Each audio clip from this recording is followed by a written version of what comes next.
بسم اللہ الرحمن الرحیم۔ السلام علیکم ورحمۃ اللہ وبرکاتہ۔ آپ کے مسائل کا حل آپ کے اس پروگرام کے ساتھ آپ کا میزبان آشکار داور حاضر ہے، اور ہمیشہ کی طرح آپ کے مسائل کا شرعی حل بیان فرمانے کے لیے میرے ساتھ موجود ہیں آپ کی میری جانی پہچانی شخصیت ہیں شیخ الحدیث فقر العصر حضرت علامہ مفتی ابوبکر صدیق شادلی صاحب۔ ناظرین کرام، ہر صاحب ایمان کی ایک خواہش ہوتی ہے کہ وہ حج کی سعادت حاصل کرے، کعبۃ اللہ شریف کی زیارت کرے، پہلی نظر میں اپنی نظر کی پاکیزگی کی تمنا لیے ہوئے اپنی مغفرت کی دعا کرے کہ طواف اس طرح چکر لگائے کہ دنیا کے چکروں سے اس کو نجات مل جائے، صفا و مروہ میں اس طرح دوڑے کہ دنیا کی ہر دوڑ اس کے لیے بے معنی ہو جائے، یا نوافل شکرانے کی اس طرح ادا کرے کہ تمام نعمتوں کا شکر ادا ہو جائے، زمزم پیے تو یوں پیے کہ روح بھی پاک ہو جائے، اور آقا صلی اللہ علیہ وسلم کے در مبارک پر اس طرح حاضری دے کہ دنیا کے تمام در اس کے لیے بے معنی ہو جائے۔ یہ ناظرین مومنین کی خواہشات ہوتی ہیں، اور یقیناً سچے مومن کی سب سے بڑی خواہش یہی ہے کہ اس کو ان درہائے مقدس کی حاضری نصیب ہو جائے۔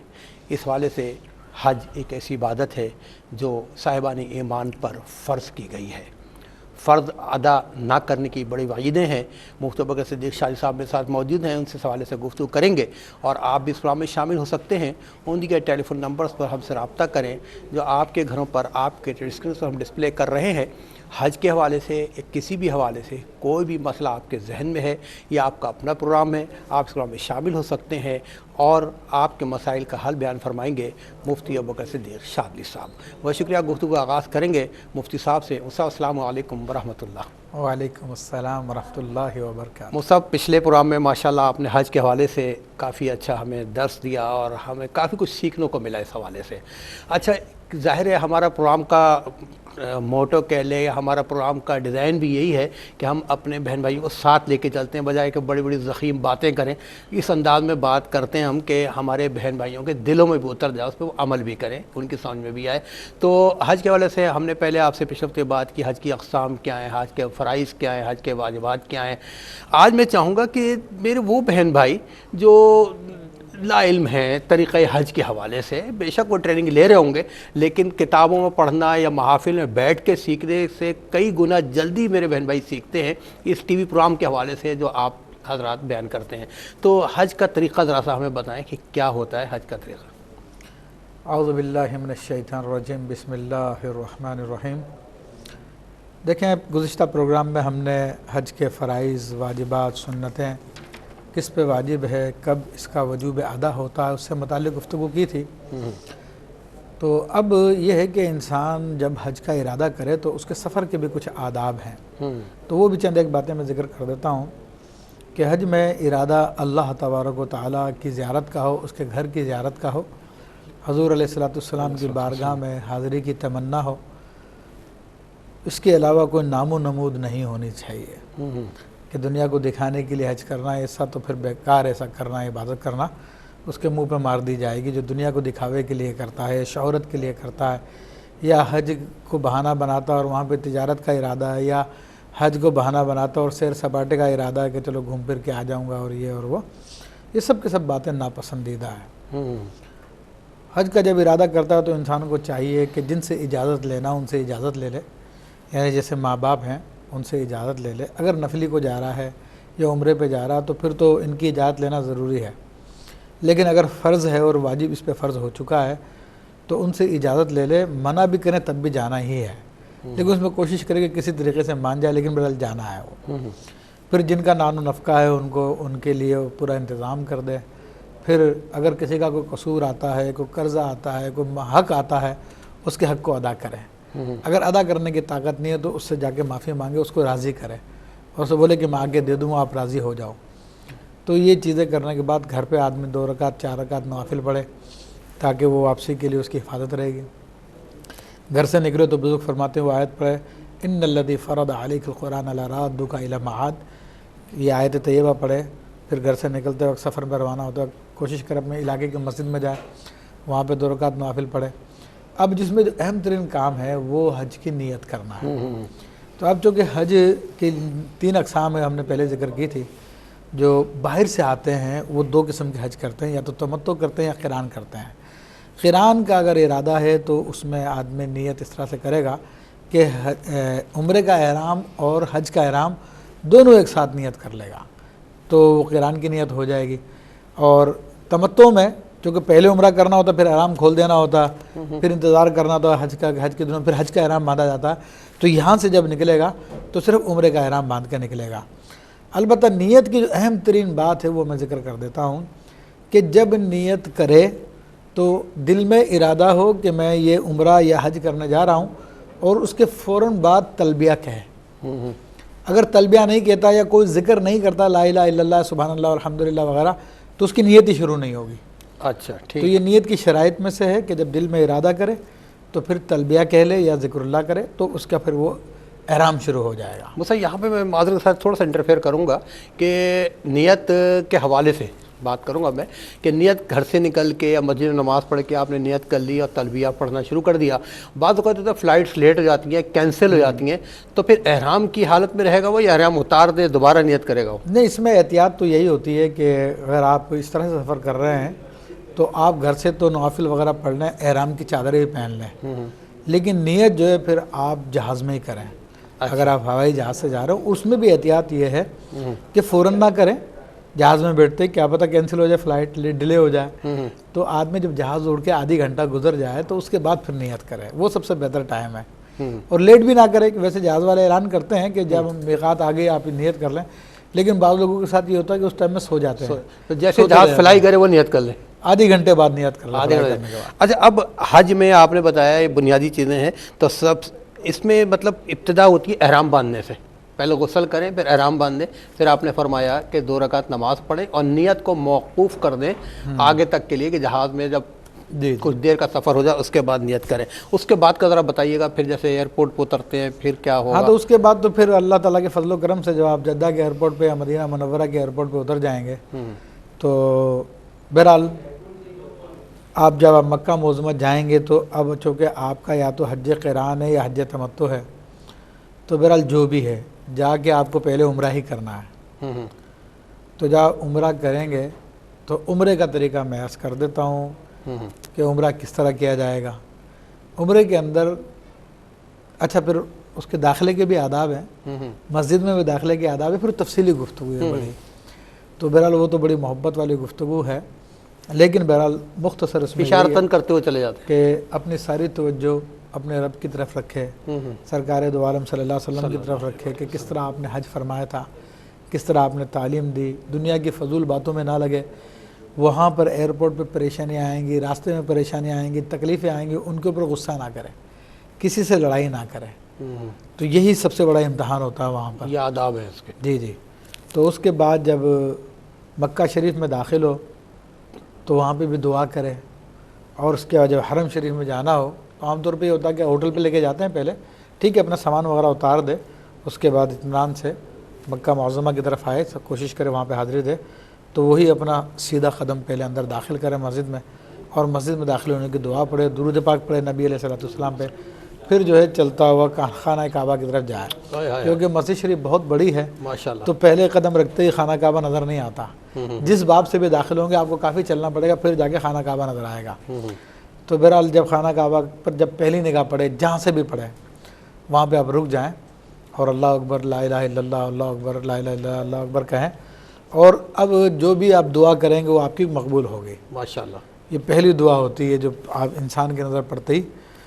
تو اس کے اندر بہت ساری دعائیں ہیں لیکن یہ دعا بھی کی جا سکتی ہے اللہ آئندہ جو بھی میں جائز دعا کروں وہ قبول کر لے تو اس میں سبھی کا ہو جائے گا. اچھا سب دعا کے حوالے سے پہلی نظر کی دعا حدیث سے ثابت ہے تو پہلی نظر کی دعا صرف پہلے دن کے نظر پہ یا ہر روز جب آپ کعبۃ اللہ شریف میں داخل ہوں گے جب آپ کی نظر پڑے تو دعا قبول ہوگی؟ یہ تو جب جب نگاہ پڑے گی تب تک آپ کی دعا قبول ہوگی جتنی دفعہ آپ وہاں حاضر ہوں گے اتنی دفعہ دعا ہوگی. اچھا ایک سوال ذہن میں اور آتا ہے کہ آپ جدہ ایئرپورٹ پہ لینڈ کر گئے پھر آپ جب حرم شریف پہنچتے ہیں تو حرم شریف میں مثال کے طور پہ عشاء کی نماز ہو چکی ہے تو آپ وہاں پہ جا کے پہلے قصر کہہ رہا ہوں دو رکعت قصر پڑھیں گے وہاں پہ یا پوری نماز پڑھیں گے؟ نہیں وہاں پر آپ کو قصر پڑھنی ہے آپ کا ویسے ٹائم دیکھا جائے گا. اگر مکہ معظمہ میں آپ کی رہائش مسلسل 15 دن ہے تو آپ مقیم ہو گئے. اچھا اگر اس سے کم ہے تو پھر آپ مقیم نہیں ہوئے بلکہ آپ مسافر ہی ہیں. مثلا یہ ہے کہ 10 دن بعد آپ کو منی جانا ہے تو بھی آپ مسافر رہیں گے۔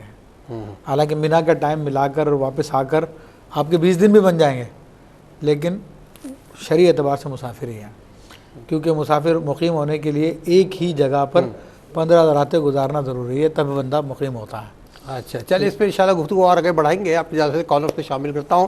جی السلام علیکم۔ السلام علیکم۔ وعلیکم السلام جی، کون اور کہاں سے بات کر رہی ہیں؟ میں ہمارا ملتان سے بات کر رہی ہوں۔ جی میری بہن فرمائیے۔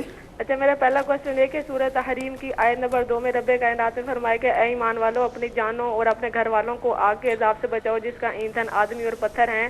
تو میرا کوشچن یہ ہے کہ اس میں سرپرست کی ذمہ داری یہ لگائی گئی کہ گھر کے باقی کے افراد کو بھی اپنا کردار ادا کرنا پڑے گا خود کو اور گھر والوں کو آگ کے عذاب سے بچانے کے لیے۔ ٹھیک۔ میرا اگلا کوشچن یہ ہے کہ حج کے مسائل سیکھے بغیر حج پر جانا کیسا ہے؟ حج اور اگلا کوشچن یہ کہ حج اور دیگر اعمال صالحہ کی قبولیت کی کیا علامات ہوتی ہیں، تو وہ بیان فرما دیجیے گا۔ اور میدان عرفات میں ظہر کی اور عصر کی نماز اپنے اپنے وقت میں پڑھی جائے گی یا ظہر کے وقت میں ظہر اور عصر ادا کی جائے گی؟ اچھا، اور میرا آخری کوشچن یہ ہے کہ جو لوگ نبی پاک صلی اللہ علیہ وآلہ وسلم کو سلام عرض کرنے حاضر ہوتے ہیں اور اپنا موبائل فون بھی بند نہیں کرتے جان بوجھ کر اور مواجہ شریف کے سامنے چلے جاتے ہیں اور موبائل کی مختلف ٹیونز جو ہیں وہ زور زور سے بجنا شروع کر دیتی ہیں، تو ایسا اور وہاں پہ جالی کو پیٹ کر کے تصاویر بھی کھینچی جاتی ہیں، تو ایسا کرنے سے کیا وہ گناہ گار ہوتے ہیں؟ اس حوالے سے رہنمائی فرمائیے گا، دعا میں یاد رکھیں۔ دوسرا سوال رپیٹ کر دیں اپنا، کیا تھا دوسرا سوال آپ کا؟ یہ آقا کریم والا نہیں، دوسرا کوشچن پہلا یہ ہے حج کے مسائل سیکھے بغیر حج پر جانا کیسا ٹھیک ہے؟ ہے۔ ٹھیک ہے عمیرہ بہن، آپ نے بڑے اچھے سوال کیے اور آپ کے سوالوں کی روشنی میں وہ سب جواب دیں گے انشاءاللہ تعالی، ہمارے علم میں بہت اضافہ ہوگا۔ تھینک یو میری بہن۔ اور ایک اور کال کو شامل کرتے ہیں۔ جی السلام علیکم۔ وعلیکم السلام سر۔ جی طلحہ ڈیرہ غازی خان سے۔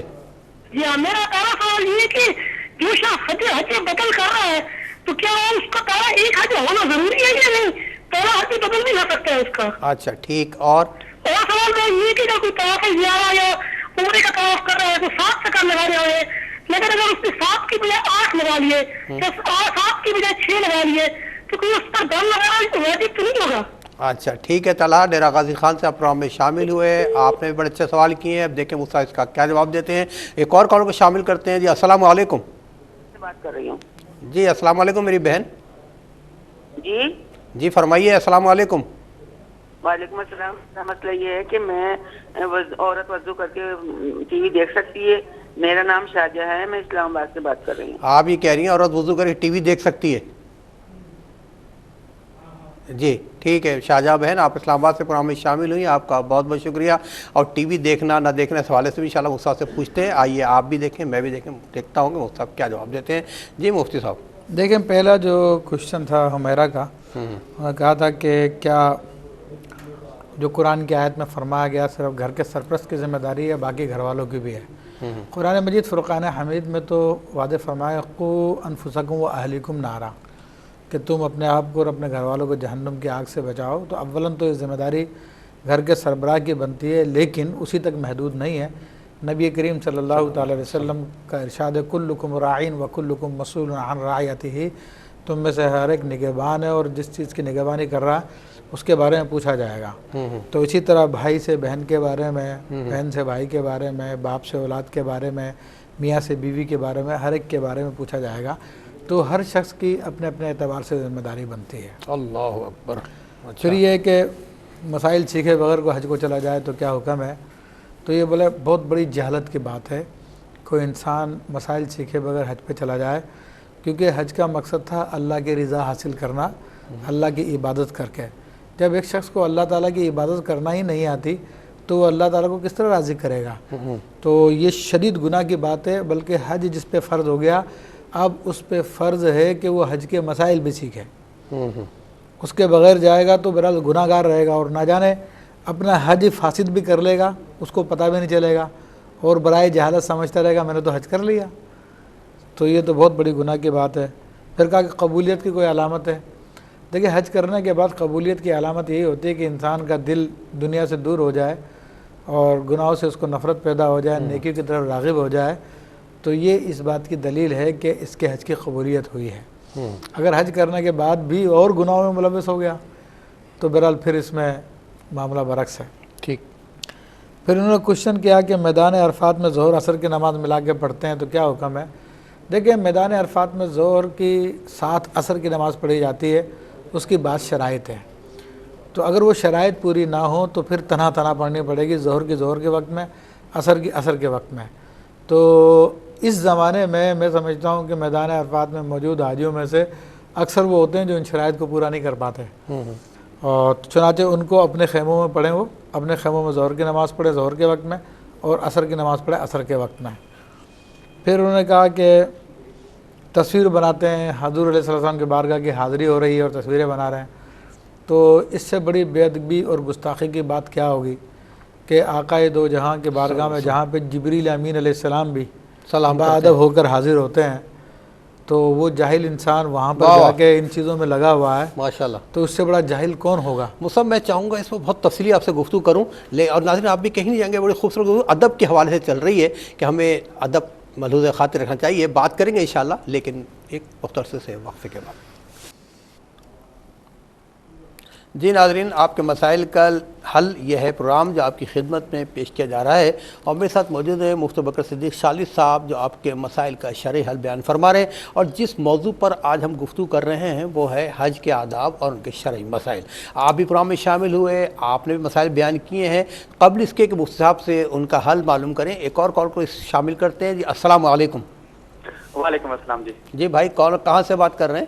میں سہیل بات کر رہا ہوں چکوال سے۔ جی سہیل بھائی فرمائیے۔ اچھا، میرا کوشچن تھا تہجد کے حوالے سے۔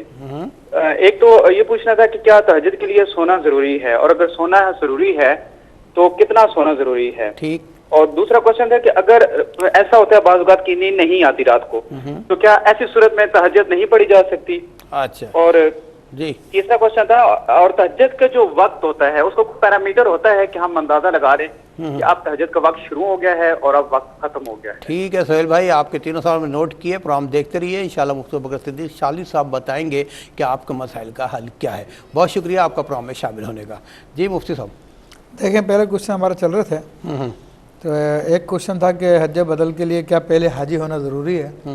تو دیکھیں جو بھی حج بدل کے لیے جا رہا ہے تو اس کے لیے افضل یہ ہے کہ پہلے سے اس نے حج کیا ہوا ہو۔ باقی اگر کسی ایسے آدمی کو بھیج دیا جس نے پہلے حج نہیں کیا ہوا تھا تو بھی حج بدل ادا ہو جائے گا۔ صحیح۔ پھر کوشچن یہ تھا کہ خواتین وضو کر کے ٹیلی ویژن دیکھ سکتی ہیں شاید، کیا؟ جی جی ایسے سوال۔ تو دیکھیں وضو کا اور ٹیلی ویژن کا کوئی خاص تعلق نہیں ہے آپس میں، تو باوضو شخص بھی ٹیلی ویژن دیکھ سکتا ہے، اس سے اس کا وضو نہیں ٹوٹے گا، سوائے یہ کہ وضو ٹوٹنے کی کوئی وجہ پائی جائے، اور وہ یہ ہے کہ انسان کے جو قدرتی مخارج ہیں ان میں سے کوئی چیز خارج ہو تب ہوتا ہے، یا خون وغیرہ نکل آئے جسم سے تب وضو ٹوٹتا ہے، یا بے ہوشی ہو جائے تب وہ ٹوٹتا ہے، خالی خلی ٹیلی ویژن دیکھنے سے وضو نہیں ٹوٹے گا۔ ہو سکتا ہے میری بہن کا پوچھنے کا مقصد یہ ہو کہ کوئی فلم میں ڈرامے نامحرم لوگوں پہ نظر پڑنے سے وضو تو نہیں ٹوٹتا ہوگا، ہو سکتا ہے یہ سوال دونوں۔ ہاں دیکھیں نامحرم کو دیکھنے سے وضو تو نہیں ٹوٹے گا، لیکن خدا نخواستہ شہوت آ جائے اور پھر کچھ جسم سے باہر آ جائے وہ ایک الگ معاملہ ہے۔ اچھا ٹھیک ہے۔ پھر ایک کوشچن تھا کہ تہجد کے لیے کیا سونا ضروری ہے اور کتنا سونا ضروری ہے؟ تہجد کا لفظی معنی ہی یہ ہے کہ سو کر اٹھنا، تو یہ قرآن میں بھی لفظ استعمال ہوا، تو چنانچہ نماز تہجد ہوتی تب ہے جب انسان سو کے اٹھے۔ کتنا سونا ضروری ہے؟ تو بزرگان دین نے لکھا، فقہا نے لکھا کہ بیٹھے بیٹھے اگر ایک مرتبہ اونگ بھی آ جائے، ایک اونگ کا جھٹکا بھی لگ جائے تو بھی تہجد پڑھ سکتا ہے عشاء کے بعد۔ صحیح۔ اگر نیند نہ آئے تو کیا تہجد ادا نہ کرے؟ بٹ نیند نہ آئے تو تہجد تو نہیں کہلائے گی، وہ نفل پڑھ لے جو تہجد کے وقت پڑھتا ہے، وہ صلاۃ اللیل کہلائیں گے۔ صلاۃ اللیل کہلائیں گے۔ جی جی ٹھیک ہے۔ کیا تہجد کا پیرامیٹر کیا ہے؟ تو تہجد کا وقت کا پیرامیٹر، تو اس کا وقت شروع ہوتا ہے جب عشاء کے بعد سو کر جب اٹھے تب وقت شروع ہو جائے گا، اور جب تک کہ طلوع فجر ہوتی ہے یعنی روزہ بند ہونے کا ٹائم، اس ٹائم تک اس کا ٹائم ہے۔ میں خیال آپ ہی نے شاید بتایا مقبول وقت فجر کی نماز سے پہلے رات کا آخری پہر کچھ ہے، ایسا ہے میرا خیال ہے۔ ٹھیک ہے، اچھا شامل کرتے ہیں کالر کو۔ جی السلام علیکم۔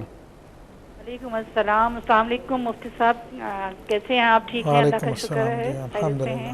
جی جی الحمدللہ۔ جی فرمائیے میری بہن، کون کہاں سے بات کر رہی ہیں؟ میں رافع بات کر رہی ہوں پنڈی سے۔ بھائی صاحب میرے نا بیٹا ماشاءاللہ حج پہ جا رہا ہے، ماشاءاللہ۔ تو ہاں 3 سوال ہیں اس کے حوالے سے کہ وہ لوگ پہلے ایک تو 18 دن کا پیکیج ہے، تو وہ لوگ پہلے مدینہ جا رہے ہیں، مدینے سے اب وہ ان کو کہہ رہے تھے کہ ہم آپ کو سیدھا عزیزیہ لے جائیں گے، تو کیا وہ پہلے عمرہ کرے گا یا ڈائریکٹ حج کا احرام باندھے؟ اچھا ٹھیک ہے. دوسری بات یہ کرنی تھی کہ وہ کیا قربانی یہاں کرتا ہے پاکستان میں، تو وہاں پہ حج پہ قربانی کرنے کے بعد کیا پاکستان میں بھی قربانی کرے گا وہ؟ ٹھیک. اور جی، اور تیسرا سوال یہ ہے کہ اگر ہم یعنی کہ میرا ملازم ہے، میرے پاس ہے، تو اس کی شادی ہو رہی ہے، تو کیا ہم اس کو اپنی زکوٰۃ میں سے پیسے دے سکتے ہیں کہ نہیں دے سکتے اس کی شادی کے لیے؟ اچھا ٹھیک ہے میری بہن. ایک سوال اور ہے کہ جب ہم طواف زیارہ کے لیے جاتے ہیں مینا سے، تو کیا ہم راستے میں عزیزیہ میں اپنا سامان میرا رکھ سکتے ہیں، تھوڑی دیر رکھ سکتے ہیں، یا طواف زیارہ کر کے واپس ڈائریکٹ مینا ہی واپس آئیں؟ اچھا میری بہن ذرا سا ریپیٹ کروں گا میں. پہلا سوال آپ نے کیا کہ مدینہ طیبہ سے وہ حج کا احرام باندھیں گے یا عمرے کا باندھیں گے، پہلا سوال. دوسرا سوال آپ نے کیا کیا تھا؟ جی بھائی، میں نے یہ کیا تھا کہ کیا وہ حج کی قربانی کر رہے ہیں نا؟ قربانی گھر میں بھی کریں گے اور وہاں بھی کریں گے. پاکستان میں بھی قربانی کریں گے. اور تیسرا سوال یہ کیا تھا کہ ہمارا ملازم ہے، اس کی شادی ہے، تو کیا ہم اس کو اپنی زکوٰۃ میں سے اس کو پیسے دے سکتے ہیں شادی کے خرچ کے لیے؟ ٹھیک ہے میری بہن. میں اصل میں اسی سوال جان کے ریپیٹ کیے کہ آپ کے سوال بڑے اچھے علمی لگے مجھے، تاکہ ہمارے بہن بھائی پوری دنیا میں جو سن رہے ہیں وہ آپ کے سوال اچھی طرح سنیں، پھر جو مجھ سے آپ جواب دیں گے وہ بھی سنیں. آپ کا بہت بہت شکریہ میری بہن. جی مفتی صاحب. اچھا جی، پہلا سوال ان کا تھا کہ 18 دن کا پیکیج ان کے بیٹے کا، اور پہلے مدینہ منورہ جا رہے ہیں وہ، تو واپسی میں ان کو عزیزیہ آنا ہے. تو اب ان کو کنفیوژن یہ ہے کہ حج کا احرام باندھے یا عمرے کا احرام باندھے. تو ان کے لیے چونکہ یہ حج تمتع کرنا چاہتے ہیں، تو بلکہ تمتع ہی کرنا چاہیے، تو ان کو چاہیے کہ پہلے عمرے کا احرام باندھے، چاہے عزیزیہ ہیں چاہے براہ راست مکہ شریف ہیں، کیونکہ عزیزیہ بھی مکہ شریف کے اندر ہی ہے، حدود حرم کے اندر ہی ہے. اچھا تو ان کو میقات سے باندھنا پڑے گا. جی جی ٹھیک ہے. تو مدینہ منورہ کی میقات ہے ابیار علی، آبار علی بھی جسے کہتے ہیں، تو وہاں سے احرام باندھ کے آئیں گے. وہ پہلے عمرہ کر لیں گے، پھر بعد میں حج کے ایام آئیں تو پھر حج کر لیں گے. پھر یہ کہ قربانی ان کو ایک کرنی ہے، 2 کرنی ہے، تو چونکہ 6 دن تو یہ مدینہ منورہ میں گزار ہی لیں گے، تو ٹوٹل ان کے پاس اب 12 دن بچیں گے. تو یہ مسافر ہی ہیں پورے سفر میں. ٹھیک. تو صرف ایک قربانی کرنی ہوگی، جو حج کی قربانی جو متمتع پہ ہوتی ہے یا قارن پہ ہوتی ہے. تو یہ حج قران کریں یا تمتع کریں، ان پہ ایک ہی قربانی ہے. پھر تیسرا ان کا کوشچن یہ تھا کہ زکوٰۃ کی رقم کیا ملازم کو دے سکتے ہیں؟ ان کو شادی کی ضرورت ہے، تو اگر وہ زکوٰۃ لینے کا اہل ہے ان کا ملازم، تو اس کو زکوٰۃ کی رقم دے دے. اب وہ شادی میں استعمال کرے، کسی کام میں استعمال کریں. ٹھیک. چوتھا کوشچن تھا کہ طواف زیارت کر کے کیا دوبارہ مینا میں آئیں یا عزیزیہ میں چلے جائیں؟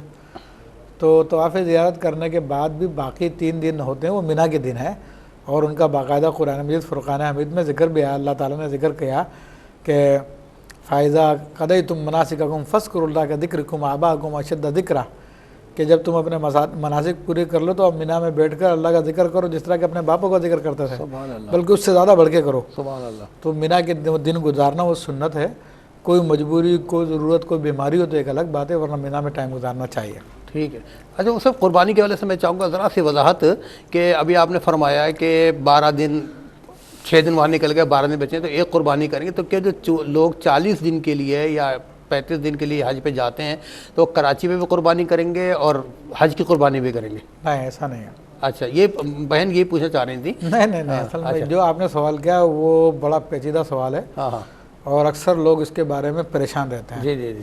اصل میں بات یہ ہے کہ اس کا سوال کا جواب ڈپینڈ کرتا ہے اس بات پر کہ بندہ جو 40 دن کے لیے جا رہا ہے، 100 دن کے لیے جا رہا ہے، وہ حج کرنے کے دوران جو دن قربانی کے آئیں گے ان دنوں میں وہ مسافر ہے یا مقیم ہے وہاں پر. اچھا. تو وہ مقیم اس صورت میں بنتا ہے کہ جب مینا جانے سے پہلے اس کو 15 دن مکہ معظمہ میں گزارنے کو مل جائیں. ٹھیک. اگر پورے 15 دن اس نے مکہ معظمہ میں پہلے گزار لیے تو اب مقیم ہو گیا. تو حج کی قربانی کے ساتھ ساتھ اگر صاحب استطاعت ہے تو پھر وہ اپنی دوسری قربانی بھی کرے گا جو عام مسلمان پہ ہوتی ہے، وہ چاہے وہاں پہ کر لے یا اپنے وطن میں کروا دے.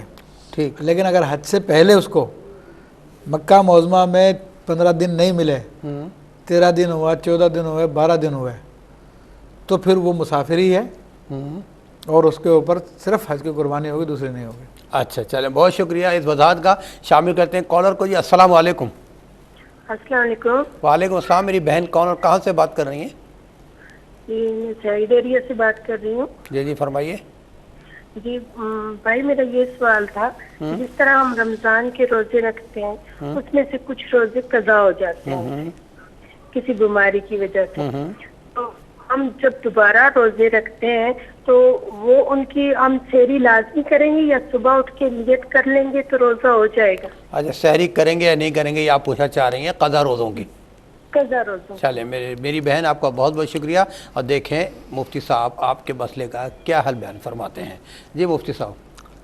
اچھا یہ جو رمضان کے روزوں کی قضا کے لیے شرط نہیں ہے کہ رات میں نیت کی جائے، اگر صبح کے ٹائم سحری کے بغیر بھی رکھ لیا تب بھی ہو جائے گا، اور طلوع زوال آفتاب سے پہلے بھی نیت کی اور کچھ کھایا پیا نہیں تھا تب بھی ہو جائے گا۔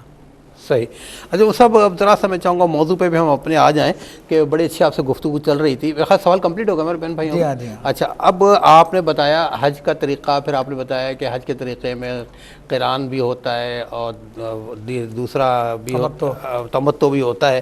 اچھا اور آپ نے یہ بھی فرمایا ہے کہ جب حج میں پھر سب سے پہلے عمرہ کیا جاتا ہے، ٹھیک ہے نا، اور عمرہ لازم ہے۔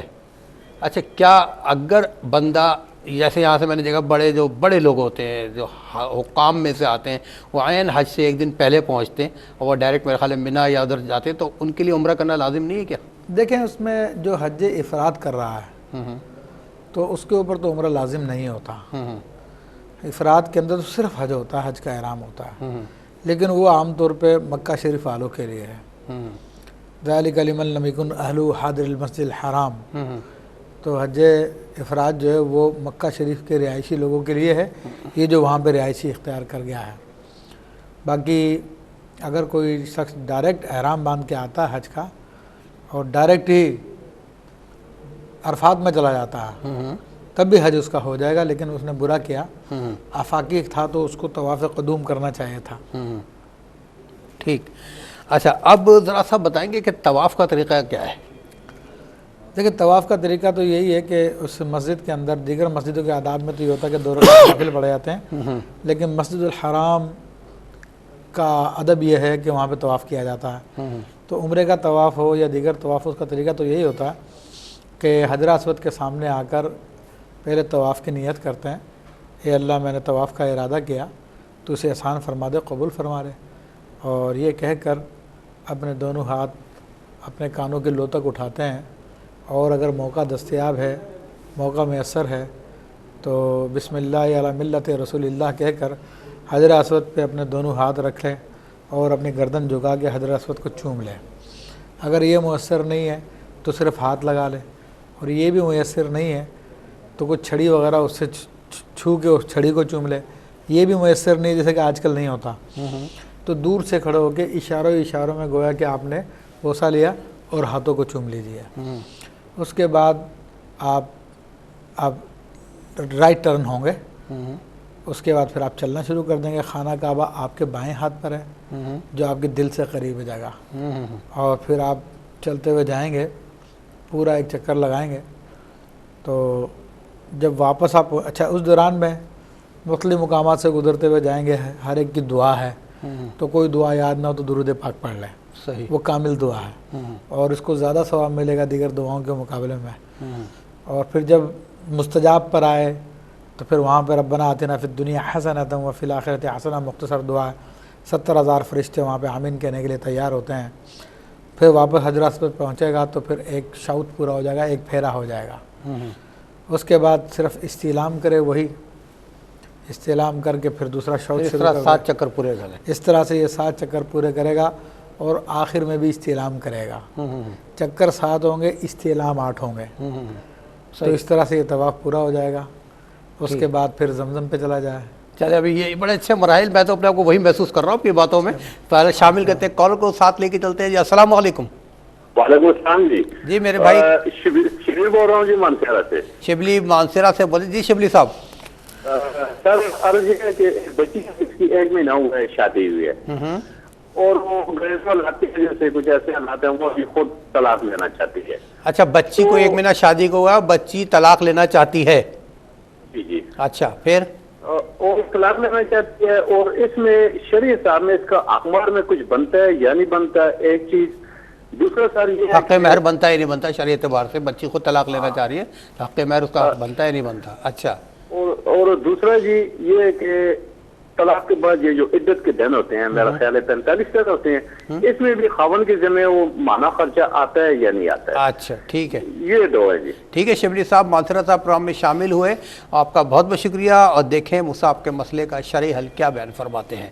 جی مصعب، بچی طلاق لینا چاہتی ہے تو حق مہر لے گی اور پھر عدت کے دوران اس کا خاوند اس کو نان نفقہ دے گا، خرچہ دے گا؟ دیکھیں طلاق کے حوالے سے حکم تو یہی ہے کہ بلا وجہ نہیں لی جائے، اور اگر کوئی شرعی وجہ ہے تو بہر لی بھی جا سکتی ہے۔ لیکن اب طلاق لینا یا تو خلا کی صورت ہے یا ویسے براہ راست، تو اگر خلا کی صورت ہے تو خلا میں پھر جو بھی مرد شرط طے کر لے کہ بھائی میں تمہیں تمہارا مہر دوں گا یا تمہیں اتنے مال کے بدلے میں خلا دوں گا، تو وہ ایک الگ مسئلہ ہے۔ لیکن اگر سیدھی سیدھی طلاق اس نے دی لڑکی کی ڈیمانڈ کرنے پہ، تو بہرحال حق کے مہر اس کا بنتا ہے۔ اگر ابھی تک ادا نہیں کیا تھا تو طلاق کے بعد ادا کرنا ہوگا جو بھی حق کے مہر ہے، اور اس کے بعد لڑکی کو اپنی عدت گزارنی ہوگی۔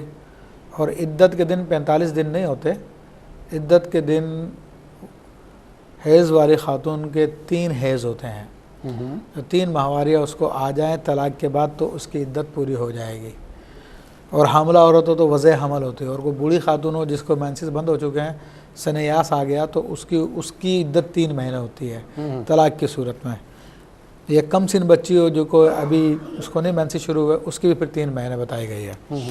تو اب یہ خرچے کے جہاں تک تعلق ہے تو بہرحال عدت کا نان و نفقہ میاں کے ذمہ ہی ہوتا ہے، لیکن لڑکی کو وہ عدت میاں کے گھر پہ گزارنی ہوگی۔ اگر میاں کے گھر پہ عدت نہیں گزارتی تو نان و نفقے کی بھی پھر حقدار نہیں ہے۔ اچھا ٹھیک۔ اچھا اس آتے ہیں اس سفر مبارک کی طرف، آپ نے طواف کا بتایا 7 چکر، طلحہ نے ایک سوال کیا تھا کہ 7 کی جگہ غلطی سے 6 ہو جائیں یا 7 کی جگہ 8 ہو جائیں تو کوئی دم واجب تو نہیں ہوگا؟ دیکھیں 6 ہو جائیں تو اس میں تو پھر صدقہ ہوتا ہے، اور اگر زیادہ ہو جائے تو پھر اس کی نوعیت دیکھی جاتی ہے کہ اس کے بعد ایک اور بھی اگر بھول کے کیا اس نے اور پتہ نہیں چلا پھر تو کوئی بات نہیں ہے، اور پتہ چل گیا تو حکم یہ ہے کہ پھر ایک طواف اور کرے نفلی تاکہ وہ پورے ہو جائیں، ورنہ یہ ہوگا کہ طواف کر کے چھوڑنا ہوگا۔ طواف کر کے چھوڑنا ہوگا۔ اچھا طواف ہو جاتا ہے، جی جی 7 دفعہ استلام ہوگی، 8 دفعہ استلام کیا، جی جی سلام جس کو دور سے آپ نے بتایا۔ اچھا اس کے بعد پھر آپ نے مقام ابراہیم پہ نوافل ادا کرنی ہے، اس کے نزدیک ادا کرنی ہے؟ اب یہ جو ہے پہلے زمزم پہ چلے جائیں، ہاں پہلے زمزم پہ جائیں، ٹھیک ہے، ہاں وہاں پہ پانی پی لیں، اس کے بعد مقام ابراہیم پہ آگے نوافل ادا کریں، کیونکہ اس کے بعد چونکہ آپ کو صحیح کرنے ہے تو اس کا یہ طریقہ ہے۔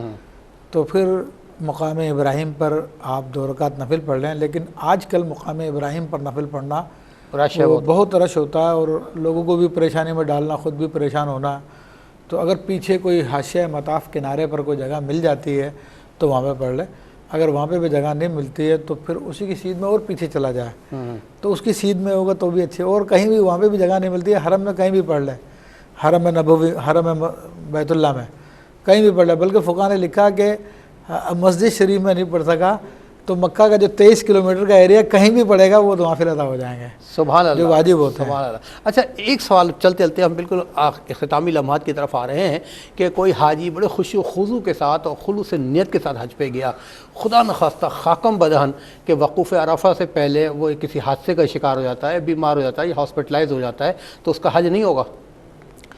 دیکھیں اگر کسی حادثے کا شکار ہو گیا تو پھر بھی حکم یہی ہے کہ اگر اس نے احرام باندھا ہوا تھا تو بے ہوشی کے عالم میں بھی اس کو ایک چکر وہاں سے لگا دیا، چاہے 1 سیکنڈ کے لیے لگایا ہو، میدان عرفات میں لا کے واپس لے گئے تو بھی حاجی ہو جائے گا۔ اچھا کوئی حاجی احرام کی حالت میں انتقال کر جائے تو اس کو کفن نہیں دینا ہے بلکہ وہ احرام کی حالت میں دفنائیں گے؟ نہیں، اس کا حکم تو وہی کفن دفن سب کچھ ہے۔ اچھا اسی ایسا ہی ہے، اس کا سارا وہی حکم کفن دفن کا ہے، اس کو نہلانا دھلانا یہ تو وہ الگ حکم ہے۔ چلیں اس اللہ تعالیٰ آپ کو جزائے خیر عطا فرمائے کہ ہم نے کوشش کی تھی چند لمحاتی پروگرام میں کہوں گا کہ جلدی وقت گزر گیا کہ آپ نے ہمیں ایک طویل اور خوبصورت سفر کے حوالے سے بات کی ہے۔ ناظرین کرام حج ایک ایسی خوبصورت عبادت ہے جو اللہ پاک سبحانہ وتعالیٰ کو اپنے بندوں کی وہ عبادت بڑی پسند آئی کہ صفا مروہ کے درمیان دوڑ کو اللہ پاک نے ہمیشہ کے لیے امر کر دیا حج کے حوالے سے، اور اس طرح شیطان کو جو کنکر مارے حضرت ابراہیم علیہ السلام نے، اللہ پاک کو وہ بڑا پسند آئی کہ اس کے بغیر حج مکمل نہیں ہوتا۔ بہرحال کوشش کریں، جو صاحب استطاعت ہیں حج کی نیت کریں، اگر جا سکتے ہیں تو اس سال حج پہ چلے جائیں، ورنہ اگلے سال کی نیت کریں کہ زندگی بخیر تو انشاءاللہ حج ضرور کریں گے۔ اپنا بہت خیال رکھیے گا، ہم سب کو دعا میں یاد رکھیے گا، اللہ تعالیٰ آپ کا ہم سب کا ہمیں ناصر ہو۔ انشاءاللہ زندگی بخیر تو اگلے ہفتے اس پروگرام سجا کر سوا کر انشاءاللہ آپ کی خدمت پھر حاضر ہوں گے۔ اللہ حافظ، والسلام علیکم ورحمۃ اللہ۔